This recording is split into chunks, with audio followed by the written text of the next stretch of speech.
on YouTube also. Yes.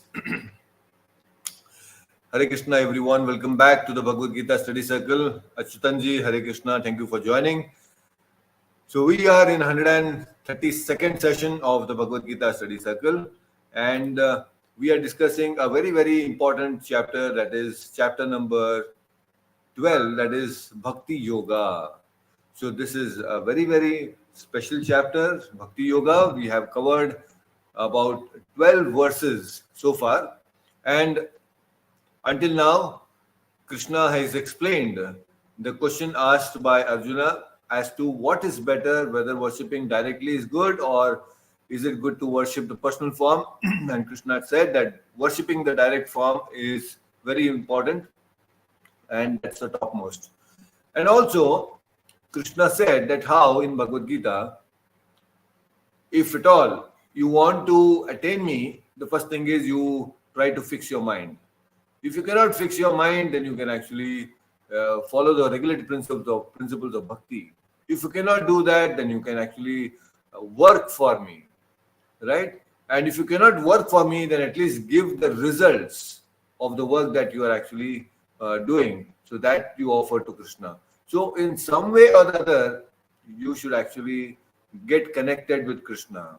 So that is very important, right? So this is how Krishna has explained step by step, that if not this, you do this. If not this, then you do this. So now Arjuna is going to get something very, very important and special knowledge from Krishna, and that Krishna is going to reveal from verse number 13 to verse number 20. Some devotees also call this as the Bhaktastakam. Like I told you before, also that how we have Damodarashtakam, we have Govindashtakam, we have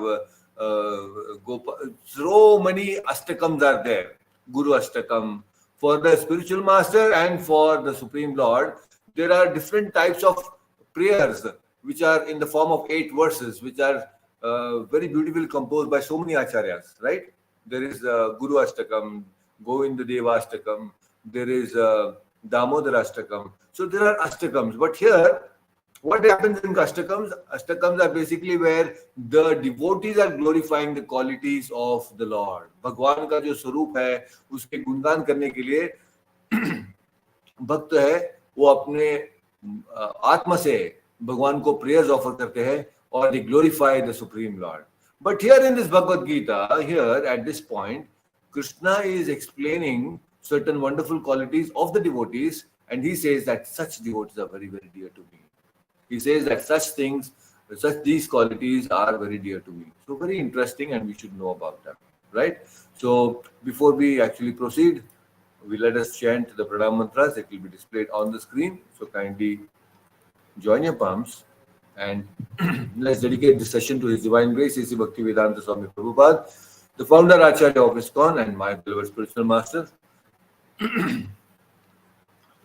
Namo Vishnupadaya Krishna Prishthaya Bhutale Srimate Bhaktivedanta Swamin Niti Namine Namaste Saraswate Deve Gauravani Pracharine Nirvishesha Shunyavadi Pashyata Deshatarine Jaya Shri Krishna Chaitanya Prabhu Nityananda Shri Advaita Gadadhara Shri Vasadi Gaura Bhakta Vrinda Hare Krishna Krishna Krishna Hare Hare Hare Rama Rama Rama Hare Hare Om Ajnanatimidandasya Jnananjanashalakaya Chakshurunmilitam Mena Tasmai Shri Guruvai Namaha. Hare Krishna. So, we will be discussing from verse number 13. Actually, today we will try to cover 13 and 14. So, actually in the previous verse, 12th verse, Krishna had said that Shreho hi jnanam abhyasat jnanat dhyanam vishishyate dhyanat karma phalat tyagas tyagat chantir anantaram. So, if we cannot practice any of these things, engaging yourself in the cultivation of knowledge is better. Better than knowledge, however, is meditation. Better than meditation is renunciation of the fruits of action. For by such renunciation, one can attain peace of mind. See, actually, many people think that the peace of mind which we are all looking for, we get by acquiring things that we want. Most of the people, they think that their idea of peace of mind is that they want to get something and they think that by acquiring that thing, then I'll be satisfied and peaceful. Right? Many times we are disturbed because we don't have something. But Krishna is saying here that when you have something material, that is actually going to add up to lot of disturbance in our mind. That's why these days a lot of people are talking about minimalistic lifestyle. Especially they are trying to copy the Japanese life culture.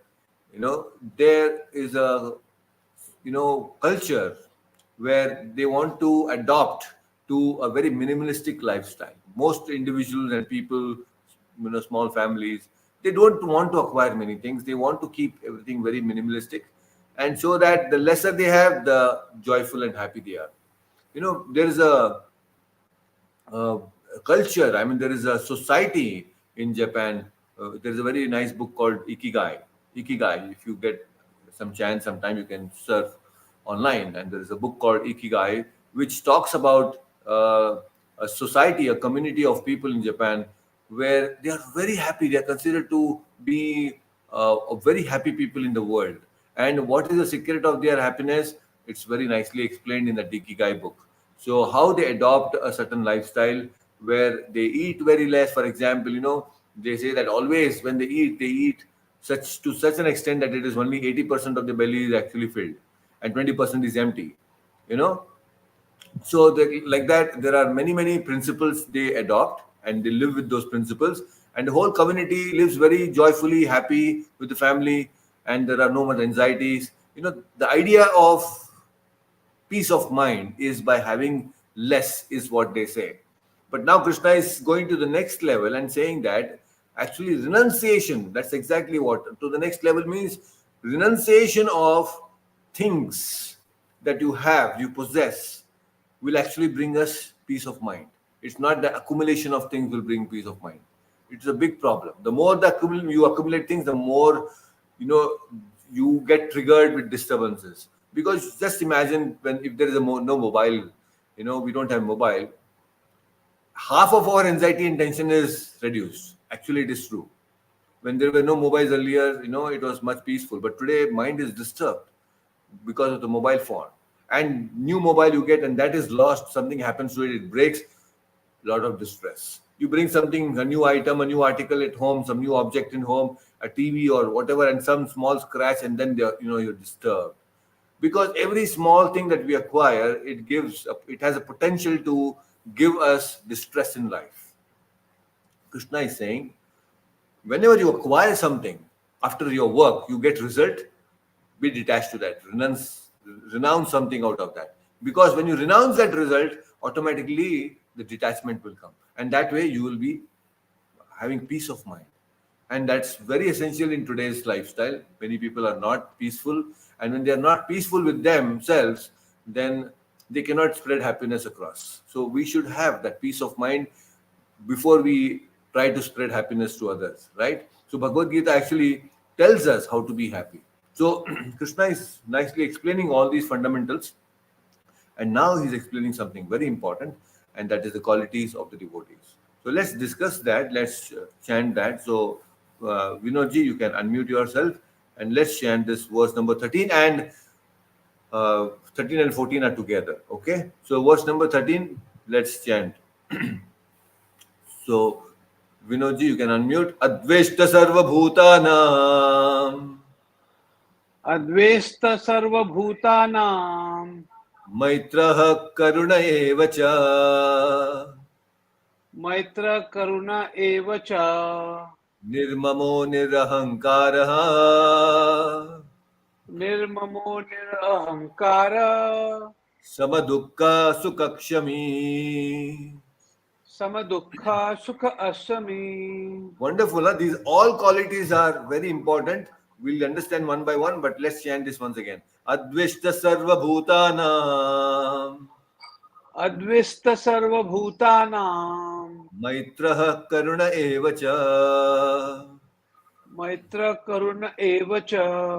Nirmamo nirahankaraha. Nirmamo nirahankara. Samadukka sukakshami. Samadukha sukha asami. Wonderful. Please read the translation. Together, actually, let's do one thing. Hina Mataji, you can unmute yourself. Let's chant the 14th verse and then go to the translation. Okay. So, Santushtaha Satatam Yogi सन्तुष्टः सततं योगी Yatatma Drida Nishchayaha यतात्मा दृढनिश्चयः Ayarpita Mano Buddhir मयि अर्पितमनो बुद्धिर् Omad Bhakta Same Priyaha.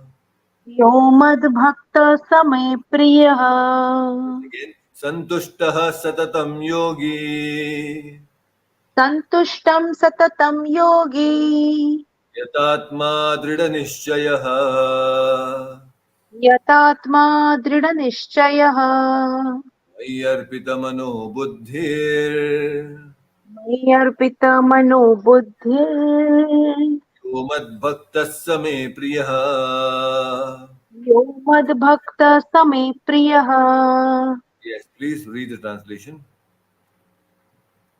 One who is not envious but is a kind friend to all living entities, who does not think himself a proprietor and is free from false ego, who is equal in both happiness and distress, who is tolerant, always satisfied, self-controlled, and engaged in devotional service with determination, his mind and intelligence fixed on me, such a devotee of mine is very dear to me. Hare Krishna.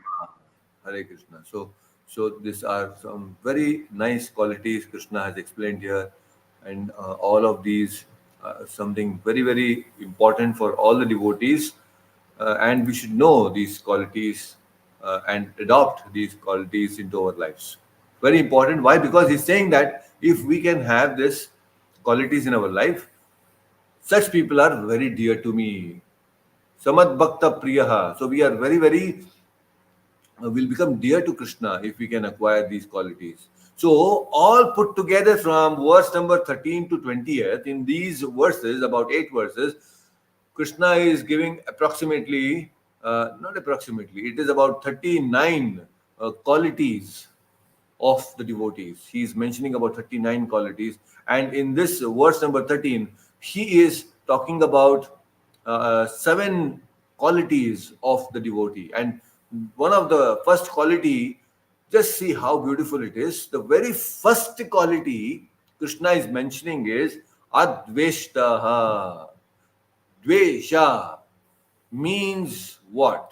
Dvesha means that envy is there.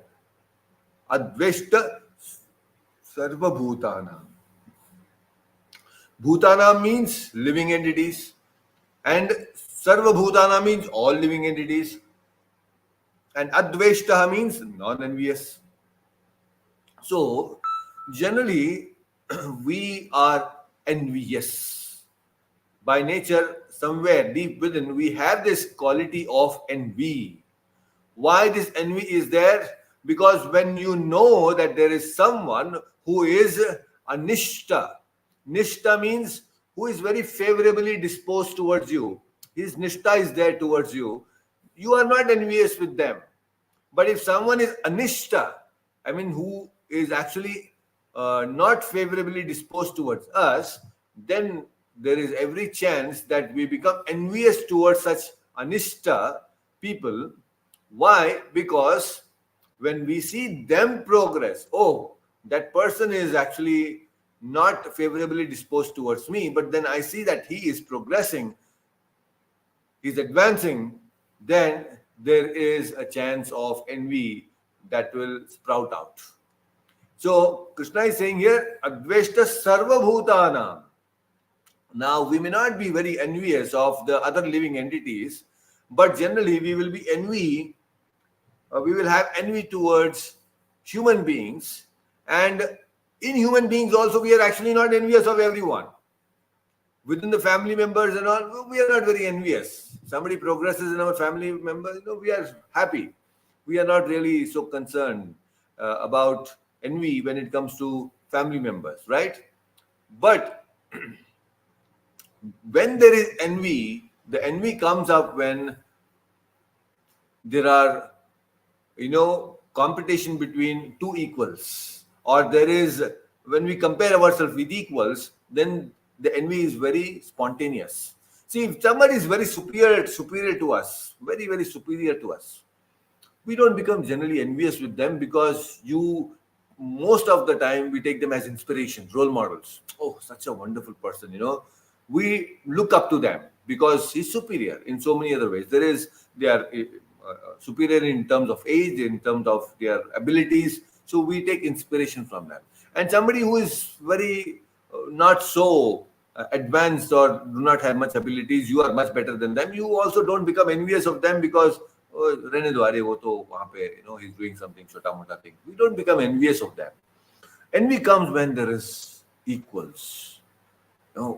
You are together, and then somebody is performing, another is performing better than you, then there is envy. Arjuna and Karna, both are equals, and then Arjuna progresses, then Karna becomes envious. So like that, Duryodhana also, he was so envious of the Pandavas. They are all equals, right, brothers? But when they progress, then automatically there is envy. Duryodhana was not envy about Bhishma. Bhishma was very powerful. He was not envious of Bhishma. But envy came only when there was a problem with the brothers. So envy comes like that. Envy is when we are with equals. Envy comes very naturally. So we should somehow tackle this problem of envy, because Krishna is saying that a devotee should be free from envy. Because envy towards any living entity, that is actually envy towards Lord. How? Because Krishna is present in each one of us, and in case if somebody is doing well, progressing well, advancing well, it is actually because of the sanction of the Lord. Correct? Somebody becomes a prime minister, it's not simply like that he becomes. Of course, it's karma, but at the same time, there is a sanction of that karma by the Lord. So, when we become envious of a certain minister, a prime minister, for example, then what happens is we are, in one sense, envious towards the Lord. Why? Because we are not accepting the fact that, yes, Lord has sanctioned it. If somebody is progressing, it is the sanction of the Lord. Not even a blade of grass can move without the permission of the Lord. Then how can somebody become a big prime minister, right? Somebody is a very good sports person. So, we should not envy. If somebody is progressing or doing well, he may be a right or wrong person as per your perception, or he may be wrong towards you. But in spite of all that, we cannot be envious. A devotee is not envious because he knows that such person is gaining whatever is gaining because of the mercy of the Lord and the sanction of the Lord. And if I actually become envious, that means I'm actually envying the potency of Krishna in that person. So important it is. It is not so easy, by the way. To not become envious is not so easy. It is very natural. Very, very natural. Envy is very, very quick in us. So we should try to address this, and we should try to see that instead of becoming envious, we try to take inspiration from even equals. For example, when in the Sundar Kanda of Ramayana, when all the Vanara Sena, they reached the tip of the southern India, then what happened? They were lost. They were not knowing what to do. Each one of them got to know that, yes, Sampati told them, the bird, the eagle bird, Sampati told that, yes, Sita is there in Lanka, which is about 100 yojanas from here. And each one was saying, yes, the monkeys were saying, I can actually go to 10 yojanas, I can go to 20 yojanas, I can go to 30 yojanas. Many of them were calculating all of that. And Angad also said that I can actually go, jump 100 yojanas, but I'm not very sure if I can come back again, because many reasons Krishna and many acharyas have given. But Hanuman was quiet. He didn't speak until all these people were talking. Hanuman was quiet. He didn't speak a word. And then, when everybody was losing hope, what to do? At that time, Jambavan, the bear, actually says, okay, now it's time for Hanuman to speak. And then he inspires Hanuman. And then when Hanuman gets inspired, everyone is looking at Hanuman. And they were thinking, how? He's just one of us. Like us, he's also a Vanara. How special is he?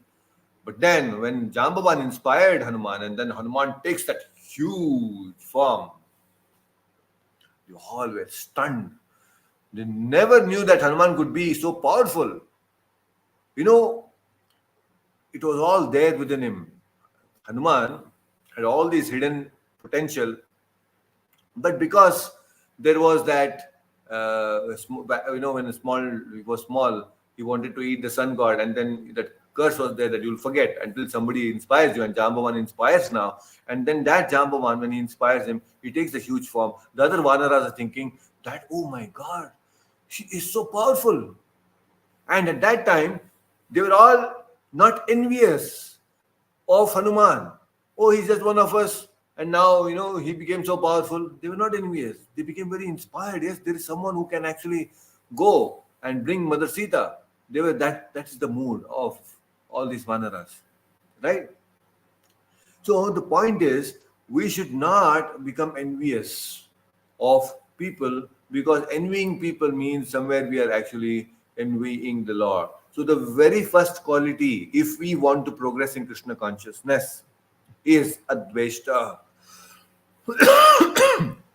We should become non-envious. It's very important. Very, very important. बात किया है नहीं you're going like this only Chimpu जैसा. Now, when we are talking about this Adveshtaha Sarva Bhutanam and all this thing, the second quality Krishna is mentioning is Maitraha. Maitraha. See, such a nice word Krishna is using. Adveshta Sarva Bhutanam, Maitraha. Second quality is Maitra, means friendship. There is such people, a devotee is always very friendly to everyone. That is Maitraha, such an important qualities. Now, God or Krishna is Suhridam Sarvabhutanam. What does that mean? See, Krishna himself is saying in the Bhagavad Gita that actually he is the Suhrat. Suhrat means he is the topmost friend of Sarvabhutana.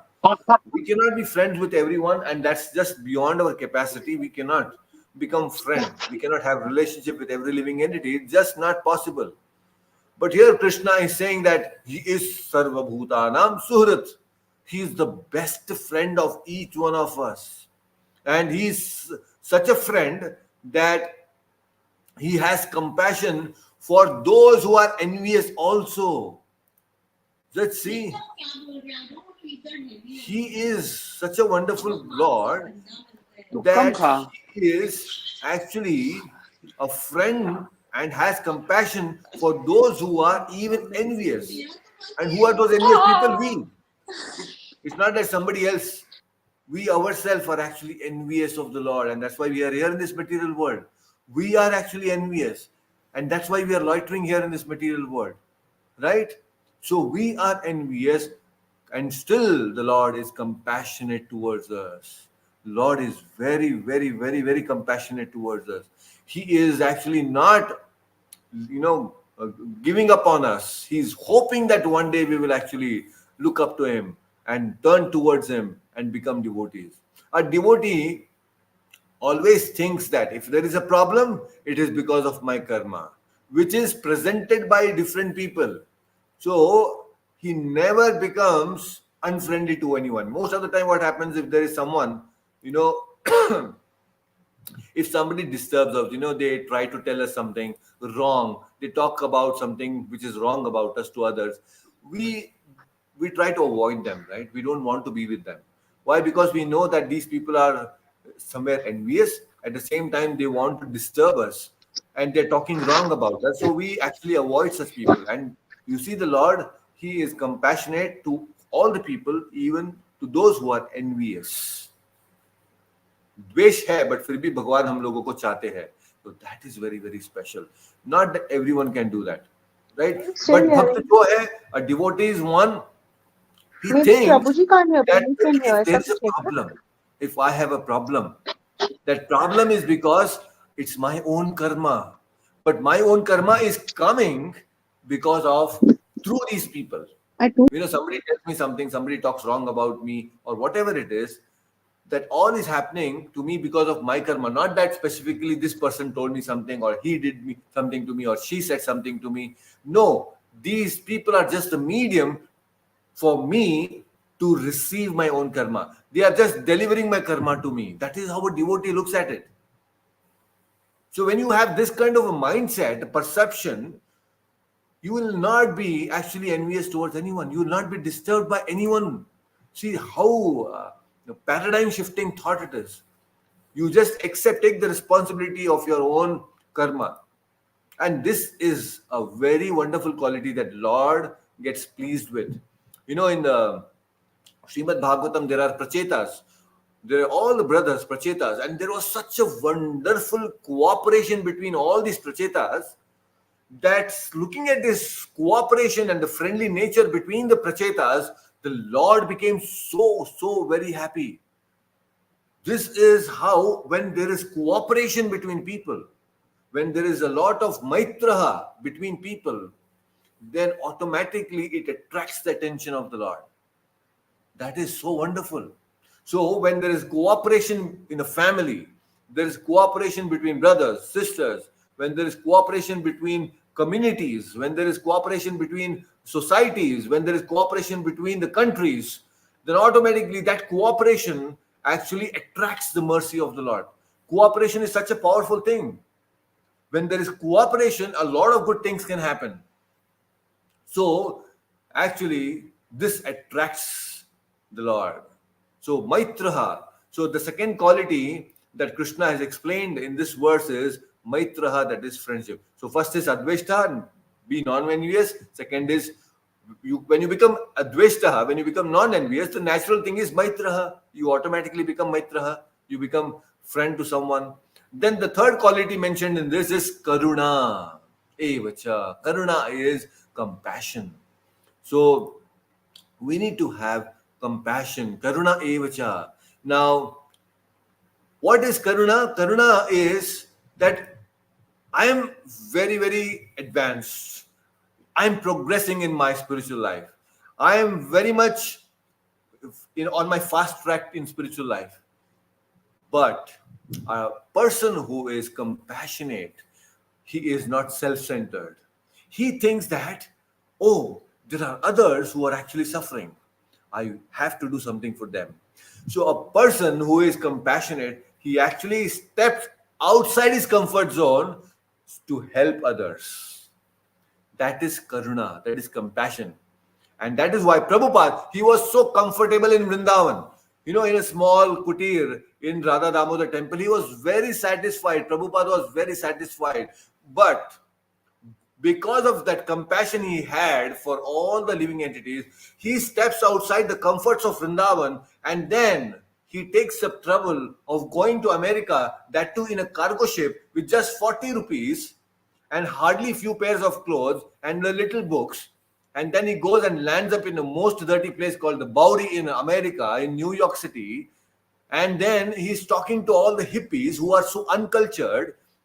You can imagine all this is happening to him, and he is very compassionate and still giving them the highest benediction and that is Krishna consciousness. He is giving them prasadam, he is washing their plates, he is making them sing and dance, and all of that he is doing because he is compassionate towards all these people.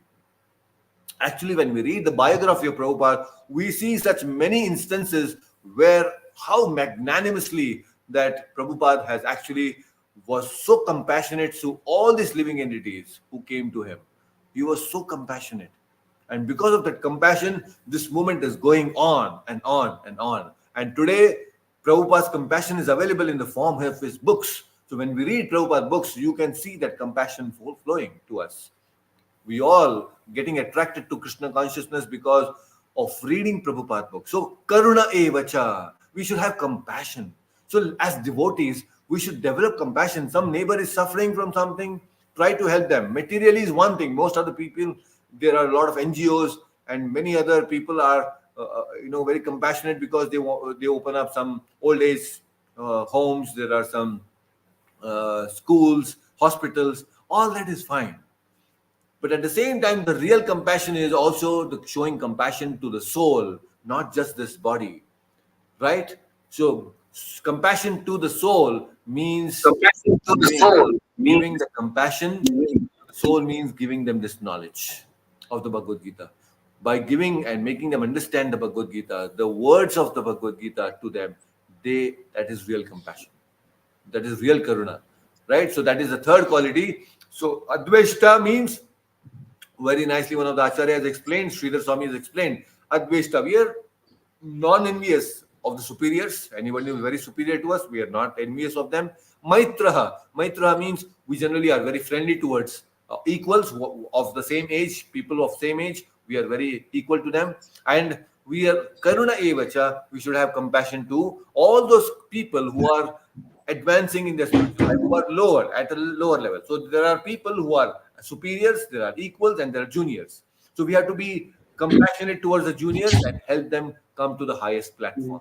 So adveshta first quality, maitraha second quality, karuna compassion is the third quality, and next quality is nirmamo, nirahankaraha, nirmamo. What is this nirmamo? Nirmama means nothing belongs to us, including this body. Do you think that this body belongs to us? No way.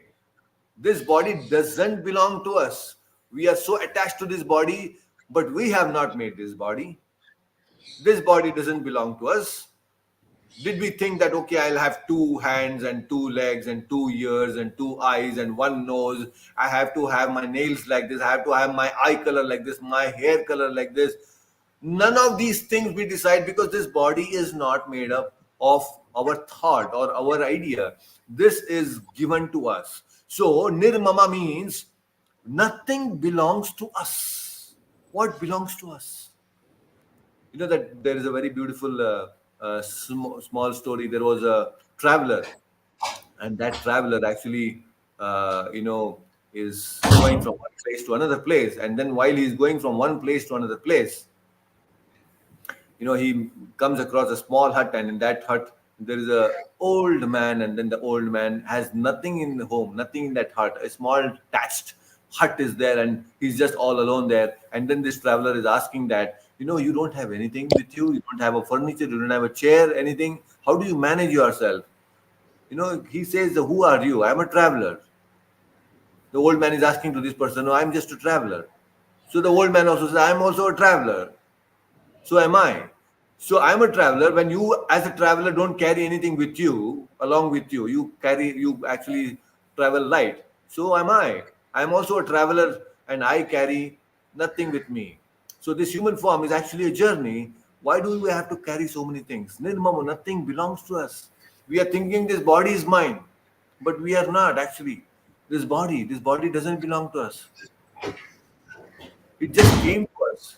So many bodies we have changed before. So this doesn't belong to us. We are just resident. We are on rent staying in this body. That's it. On rent. We are not the owners of this body. On the rent we are staying here. And we'll go one day. This body will collapse one day. Right? So nirmamo means I am not attached to anything and nothing belongs to me. And there is a very nice verse which explains that Dvichaksharastu Bhave Mrityu Treksharam Brahma Shashvatam Mameti cha Bhavet Mrityuhu Na Mameti cha Shashvatah. Excuse me. So, Dvichakshara, Bhavet Mrityu. There are two words, there are two aksharas which bring in Mrityu, and there are three. Treksharam Prashashvatah. There are three aksharas which can make you eternal. What are the two aksharas which can actually bind you or bring Mrityu to you? That is Mameti cha Bhavet Mrityu. Mameti, Mamakara. And Na Mameti cha Shashvatam. So, Mameti, Mama will bring you Mrityu, and Na Mama will actually give you an eternal life. Give you an eternal life. This is so important. Mamakara, and there is Ahankara, and there is Mamakara. Everything is mine. Everything belongs to me. This kind of Mamakara is going to bind us. Recently we had this Damodara last time. Acharya has explained that when Krishna, that little Krishna, he crawled with that, that mortar, and he was tied by Mother Yashoda to the mortar, and then, he's crawling, and he takes that mortar in between the two Arjuna trees, and it gets stuck there and pulls down. Krishna pulls down both the trees, Arjuna trees, right? Explains, Acharya has explained that Krishna actually, he brings down our ahankara, our mamakara down if we allow him to crawl in our heart. It's very important, right?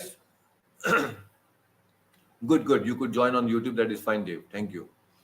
So you see, this is so important. Two Arjuna trees were felled by Krishna. If you allow Krishna to crawl in your heart, then this ahankara and mamakara will both topple. Krishna will ensure that ahankara and mamakara is broken. And sometimes he is very, very, unhesitatingly Krishna will do that. It may hurt us sometime, but Krishna will ensure that you become free from this ahankara and mamakara.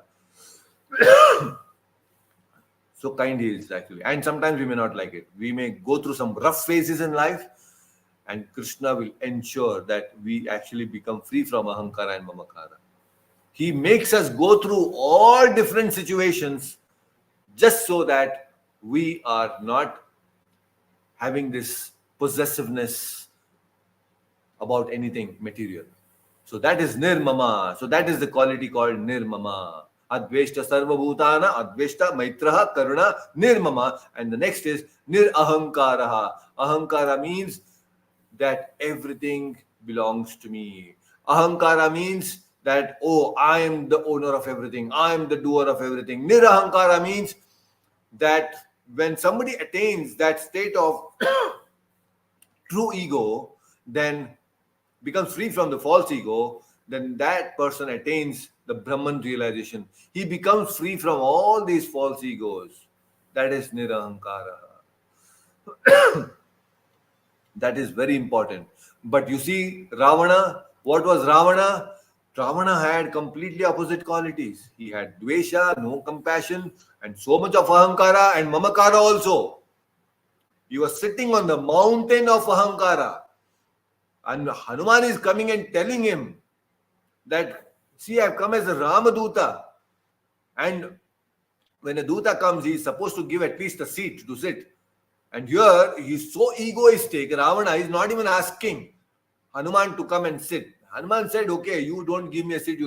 Now you see, I'll create my own seat. And then Hanuman rolls up his huge tail, and then he is gone so up. He is now above Ravana.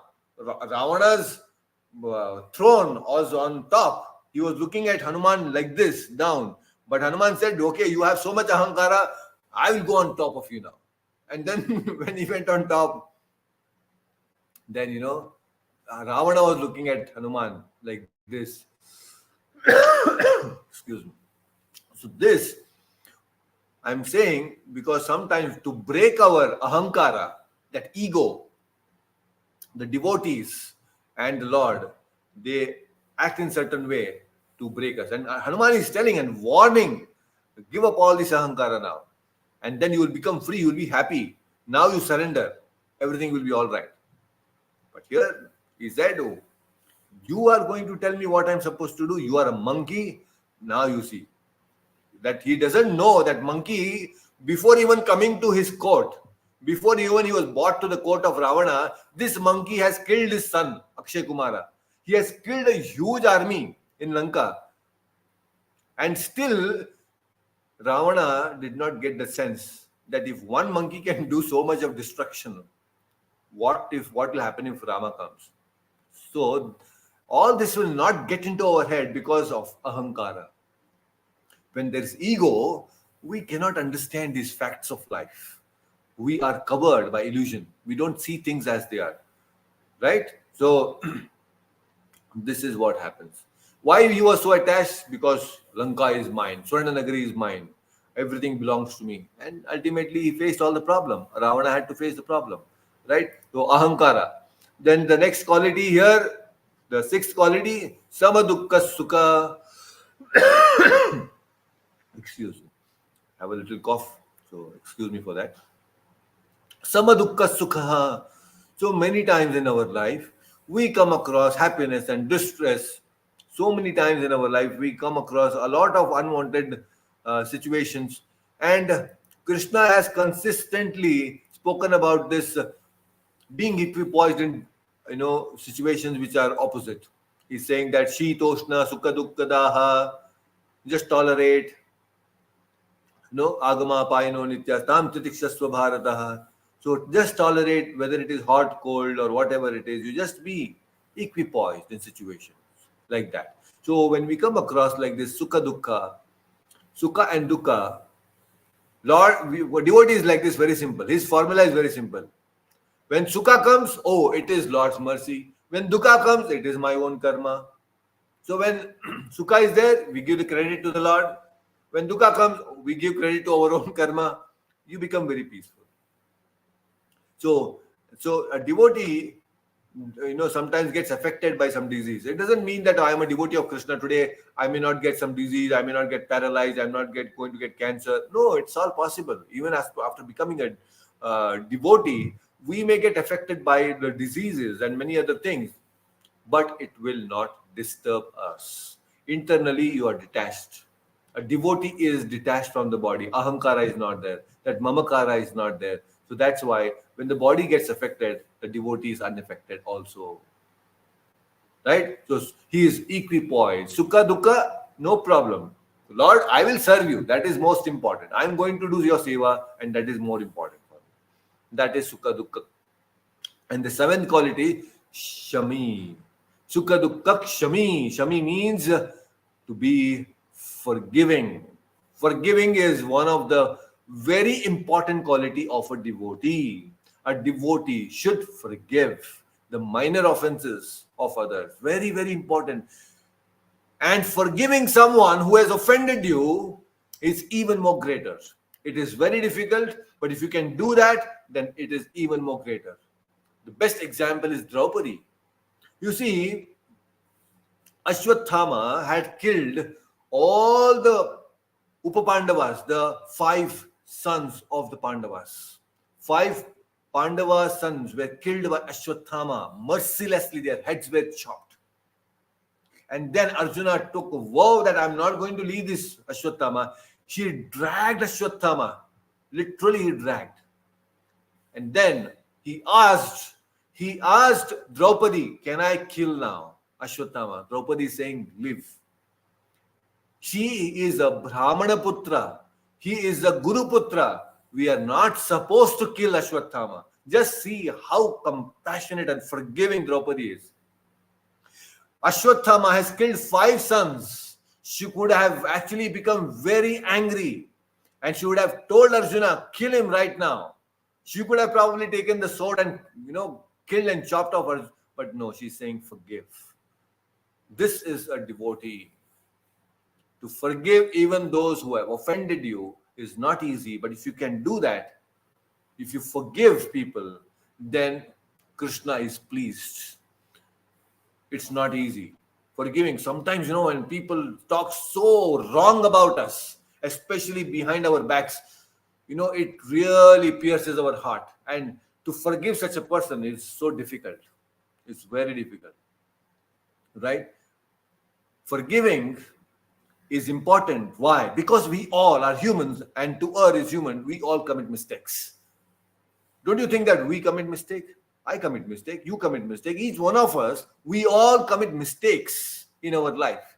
And each one of us, when we commit mistake, we deserve to be forgiven by the person whom we have offended. Sometimes we can beg forgiveness. It's not so easy. To go and ask and beg forgiveness for our mistakes is also not so easy. So there are two things. One is we forgive the mistakes of others, and other thing is to also go and beg forgiveness to those to whom we have offended. Both are not so easy. Sometimes our ahankara is so much, I know that I have done mistake.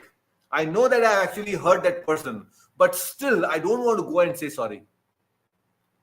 I don't want to go and beg forgiveness. Oh, I'm sorry that I have done something wrong to you. It is so difficult to accept our own mistakes. Why? Because ahankara is there. And that ahankara doesn't allow us to go and accept or beg forgiveness from that person.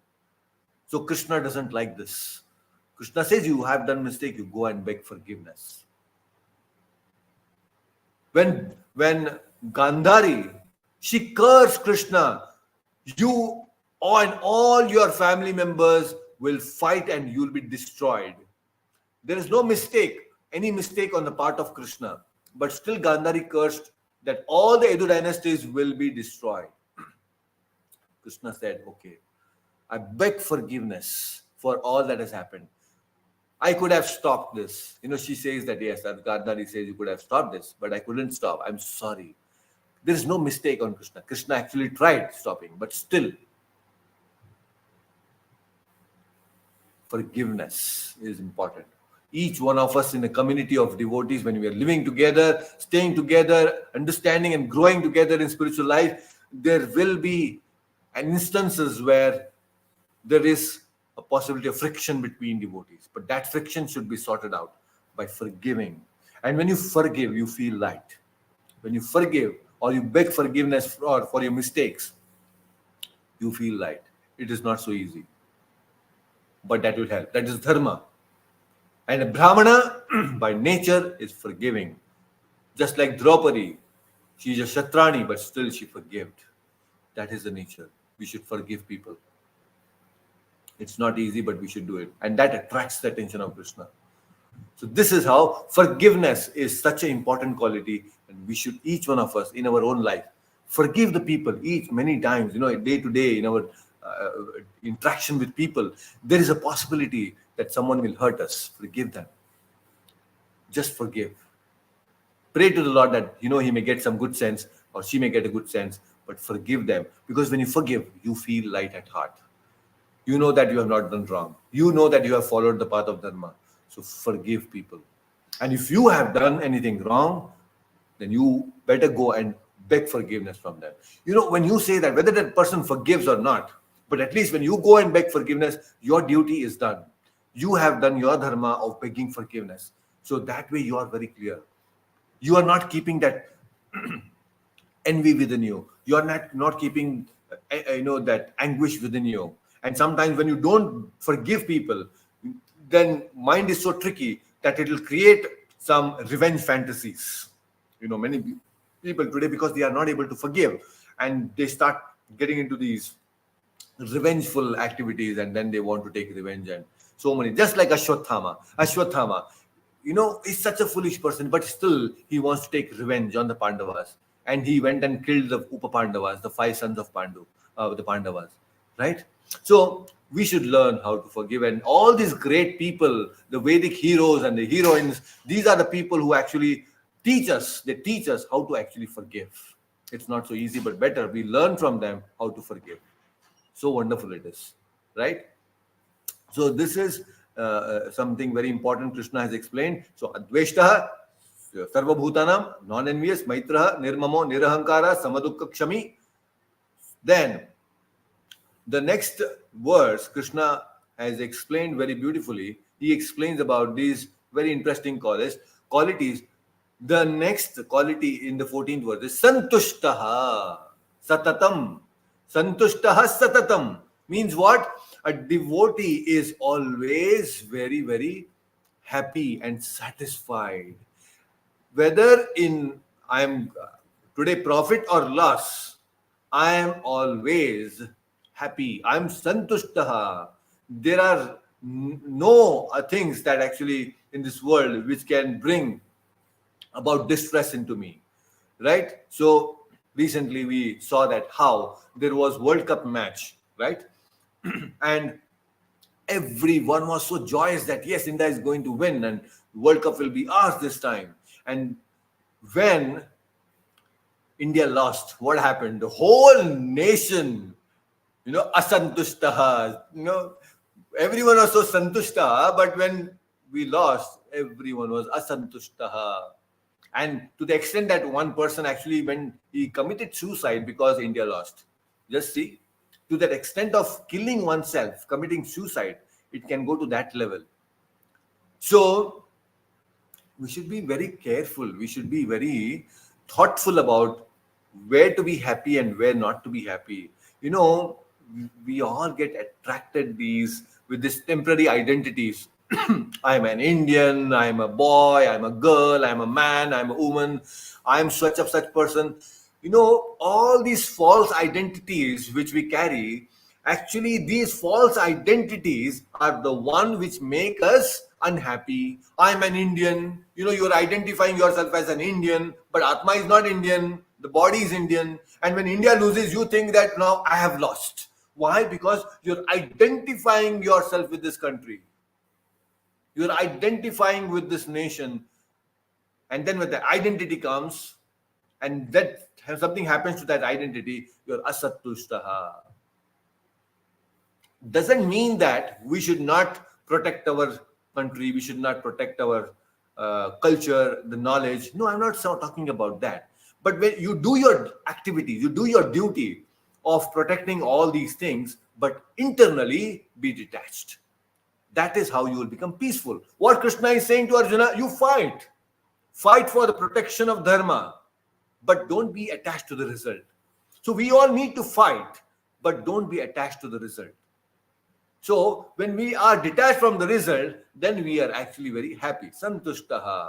If, just for the pleasure of watching cricket match, if everyone was there on the stadium, just for the pleasure, for the sheer pleasure of actually enjoying the match, the process of batting and bowling and the fielding and all that, if that process is what we are enjoying, irrespective of who wins and loses, then there is a chance that I can become santushtaha, because you're not identifying with the country, but you're identifying just with the process, the game.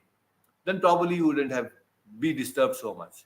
I'm just giving you a very vague example for understanding. So when you are actually doing a lot of things materially, but internally you're detached, you're just enjoying the spiritual process, then what happens is you are santushtaha. Santushta, satisfaction, is very important for the peace of mind. Just example, you just imagine, all of you imagine, you are actually climbing up a hill and it's quite steep and there are a lot of sharp pebbles, there are some thorns. If you're walking bare feet, it is so difficult. Bare feet walking on a hillock with so much of thorns and pebbles, it is so difficult to climb. It might take maybe 10 hours for you to climb up that hill. But if you have a proper rugged shoes and you wear them and then you actually climb up, it's so easy. The thorns are not pricking you, the pebbles are not pricking you.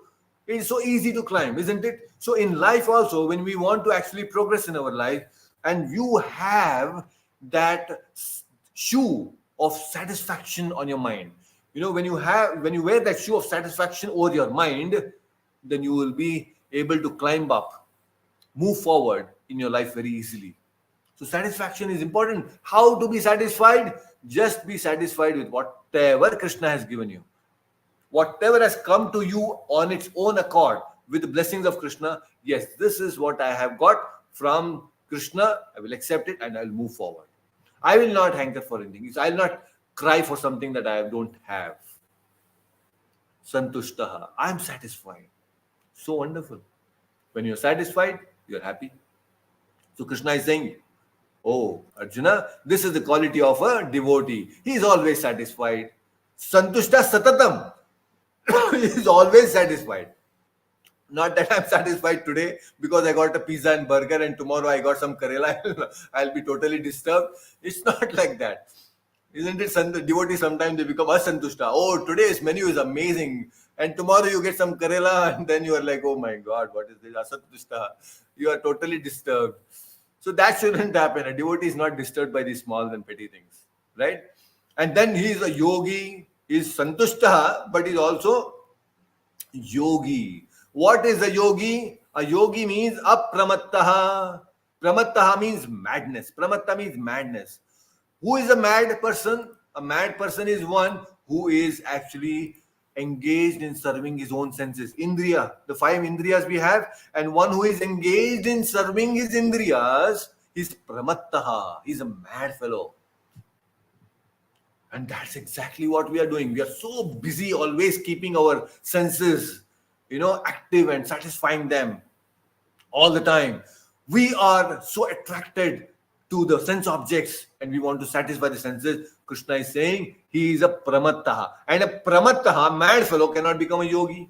So who is a yogi? He is apramattaha. Apramattaha means what? I'm not attracted to the sense objects. A yogi means yam, niyam, asan, pranayam, pratyahara, dharana, dhyana, samadhi. So pratyahara means control over senses is called pratyahara. Pranayama means breathing exercise. After you achieve perfection in pranayama and yogasanas, then the pratyahara will come. Pratyahara means you have full control over the 5 senses. There is a gulab jamun in front of you, you will not be disturbed. Nice music is there, you will not be disturbed. Heat or cold, you will not be disturbed. So, that way, when you are totally detached from all these sense objects, you will become a yogi. Yogi is not a title. Yogi is a quality that we are supposed to achieve. And that quality of being a yogi is achieved when we become free from our sense objects. We don't satisfy our senses, right? Very important. So that is becoming a yogi. Then what is the next thing? Krishna is explaining yatatma. A devotee is also yatatma. What is yatatma? Yatatma means one who is self-controlled by body, mind and intelligence and ego, etc. So you are fully controlled person. When we are so controlled, we are controlled means we are following the path of dharma 100%, without a doubt.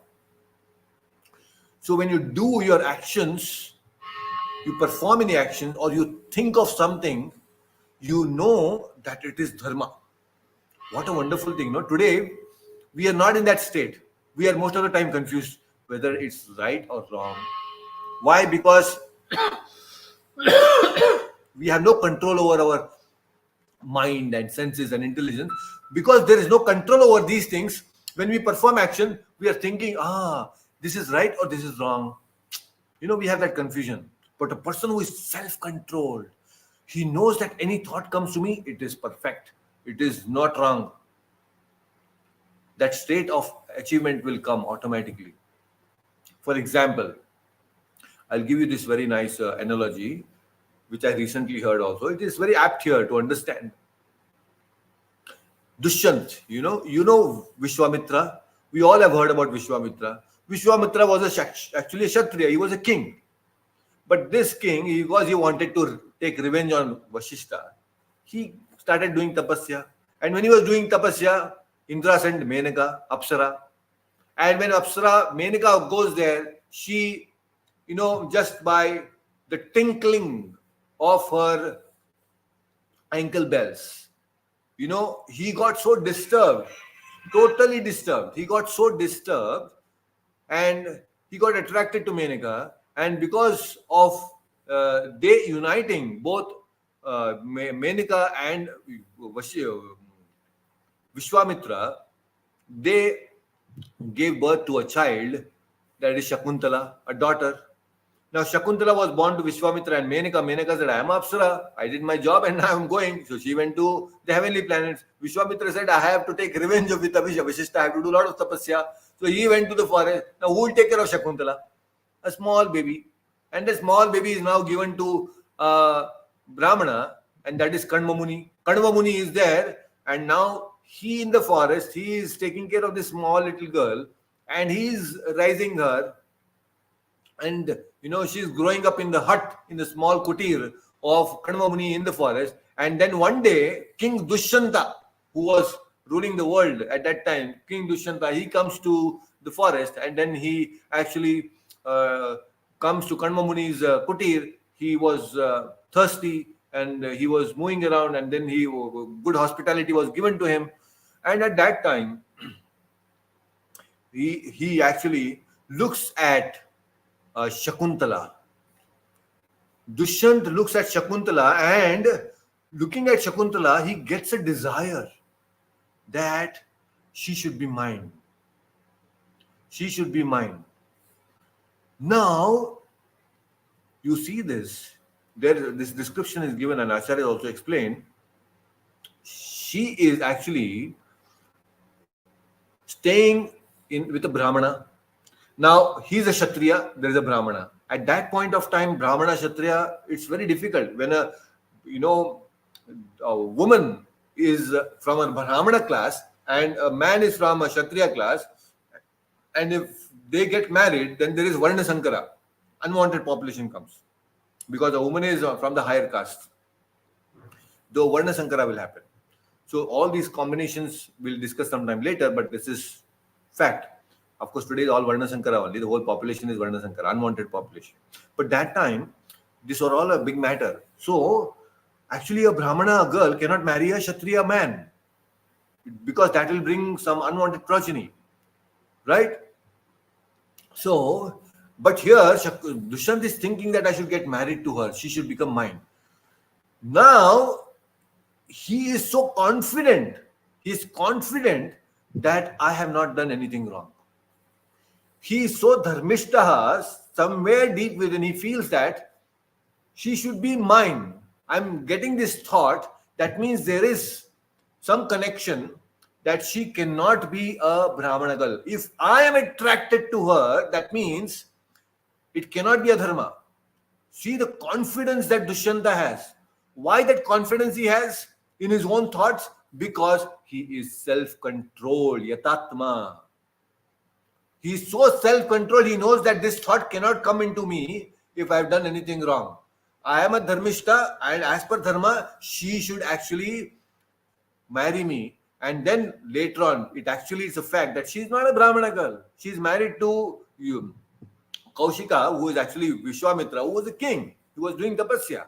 He's actually, he was a Kshatriya. And she is born out of a Kshatriya. And see, now he knows that when Dushyanta sees at her, somewhere deep within he knows that she is not a daughter of a Brahmana. Shakuntala is actually a Kshatriya, born out of a Kshatriya. So Dushyanta and then Shakuntala, they both get married. Just see, this is how, when you follow dharma from within, when we are protecting dharma from within, dharmo rakshati rakshitaha. That is why it is said, when we follow dharma properly, appropriately, within, you will see that guidance coming into you. That dharma, Lord is dharma, that Lord within you, that dharma will protect us. That is how powerful dharma is. When you do something right, when you are actually following the principles of dharma day in and day out, you will have no doubts, no confusions at all. In every action and every thought that you get, you know that it is right. That is dharma, because you're following dharma. There is no confusion. Just see. So that kind of strength we should get, that ability we should get, that comes when we are practicing our sadhana properly, when we're doing our nishta, following our Krishna consciousness with nishta, with determination, then it will come. Right? You're getting the point? So Krishna appreciates one who is yatatma. Santushtaha is also yatatma. See, so nice these words are. We devotees should acquire this quality. Santushta satatam yogi, you have to become a yogi, become free from the sensual enjoyment, and yatatma, you also become so powerful that you are always following dharma with body, mind, and soul. Excuse me. So then the next is nishchaya. Nishchaya means not just nishchaya, but drida nishchaya, firm determination. Firm determination in following the principles. One whose senses are regulated is determined, and modern education is exactly opposite. Isn't it? Modern education is exactly opposite of drida nishchaya. People today are not drida nishchaya. Why they are not drida nishchaya? Because today's education is, how can I enjoy my senses more and more? How can I enjoy all the luxuries more and more? But our culture is exactly opposite. The Vedic culture is not about luxuries. It's about tapasya. It's about getting freed from this material world. Right? So when we have that detachment coming into it, then automatically that determination comes. Strong determination comes. That I should serve Krishna only all the time. You should be determined to serve Krishna. When people come and talk something wrong about Krishna, we should be determined that yes, Krishna is the absolute truth. We should firmly speak with determination. All that inner strength will come when we follow dharma. It's very, very powerful. Truth is very, very powerful. You tell one lie, you do something wrong, and then you will tell one lie, and to hide that lie, another lie. When we get into that complex web of lies, it is so difficult for us to manage things. And somehow, deep within, we become, loose. We don't become confident. The determination doesn't come. But when you know that you have not done anything wrong, determination automatically comes. That truth stands by you. When you follow the dharma, when you follow truth, it stands by you. So we should be very strong. We should be highly cultured to be strong. To be strong is not so easy. For example, many times it's a materialistic example, but still our prime minister, when I look at him, the kind of influence and the radiance is there today, and the kind of activities he does, it doesn't come like that automatically. There is a lot of tapasya that has gone, and through that you see the results today. So what I'm saying is, when somebody becomes detached from the material sensual things, automatically you get that power. You get that power. You don't have to acquire. Going to some personality development program will not give you that strength and determination. By attending some sessions in personality development programs, you will not get determination. We will get determination only when we follow dharma. And that is important. That education is not there today, unfortunately. None of our education system is actually talking about how to be strong. They are only telling us how to become weak by engaging more and more into sensual pleasures. Right? This is the madness that is going on. Right. Then, Nishchaya, Drida Nishchaya, Mai Arpita Mano Buddhir. So, what is the next thing is? It is said that Drida Nishchaya, Mai Arpita Mano Buddhir. So, where there is love, we want to give our mind and buddhi there, isn't it? When you are in love with someone, you use your mind, your thoughts, and your intelligence to please that person, right? Your intelligence flows automatically towards that person. So similarly, when we are in love with Krishna, automatically then what happens is, our love, because of that love for Krishna, our mana buddhir, all it automatically will flow towards Krishna. Mai arpita mano buddhir. You will actually go to Krishna. And such a person, yo mad bhaktas same priyaha, you will become dear to Krishna. right? There are so many wonderful things and thoughts and everything that we can express to please Krishna. Rupa Goswami is saying, oh my Lord, why do I have just one tongue? Why I have only 2 ears? I could have had many more mouths and many more ears so that I can hear more about you and speak more about you, right? So that is bhakti, that is love that they have, the Goswamis. Haridas Thakur. We are going to hear more about Haridas Thakur when we go to Jagannath Puri this time, because Haridas Thakur lived there for so many years. Such a great, amazing personality. He was such a Dridha Nishchayaha, such a powerful personality. He used to chant so many rounds, almost 124 hours, except for little time, 23 hours he would chant continuously. That's why Namacharya, he is called Namacharya Haridas Thakur. He had become so old. Chaitanya Mahaprabhu is telling now, okay, your purpose of coming here, chanting, everything is done for this lifetime. You are perfected. Stop chanting. But still he used to chant 196 rounds every day. Every day. Even after Chaitanya Mahaprabhu told, he continually chanted 196 rounds. We are going to go to Haridas Thakur Samadhi. This time when we go to Jagannath Puri, we are going to see his Samadhi. Such a wonderful devotee. Dridha Nishchaya. He was beaten into 22 marketplaces. He was born in a Muslim family. The Muslim ruler said that what a person is taking Harinam. He was beaten 22 markets publicly. So much of insult, so much of humility. So much he displayed humility. So much of, beatings was given. Still Haridas Thakur did not revolt. He took all of that. Dridha Nishchaya on the holy names, that Lord will protect me. Such is Haridas Thakur. He was chanting, Haridas Thakur was chanting, and then there was another police who sent a prostitute and told, go and disturb this Haridas Thakur. He's becoming too famous now. You are a prostitute, I'll give you a lot of money. You go and disturb this Haridas Thakur. And she goes there. And Haridas Thakur says, I'm chanting, please wait for some time. In the dead of the night, beautiful woman comes. And then Haridas Thakur is just saying, I'm going to chant, please wait for some time. Then we will enjoy together. And then, he's chanting and chanting. The chanting is not over. And then she fell asleep. She told, okay, now it's too late. You come tomorrow. And she comes next day, same thing. Oh, I have some more chanting. Please wait. She sleeps again. Third day she comes.